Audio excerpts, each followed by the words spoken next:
再来看宜兰县东山乡的瓜林路，最近有一条白线在画伫路中，车道是变甲真矮，民众拢感觉真奇怪哦，嘛真烦恼讲会无说你违法去放开红单。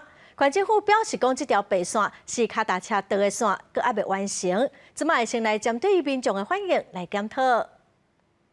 赛车到东山乡柯南路所发现一条白线，放画伫路中央，真奇怪。主要车道的宽度也比边仔路径的宽度会互未少民众想无。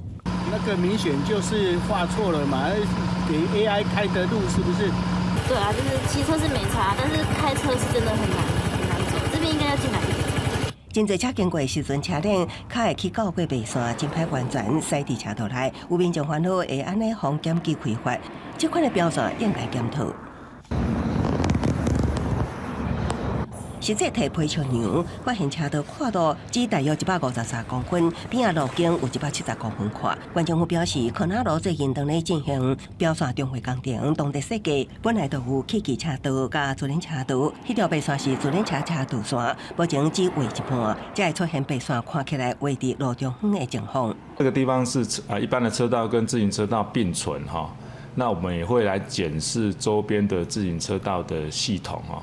那邀集地方上面跟观光主管机关一起来讨论。虽然柯南路目前无民众因为换过车道防检机开发，也毋过针对车道防不管上下的问题，县政府表示这2日会到现场会勘，征询在地意见，看敢是调整柯南路的自行车道系统。记者综合报道。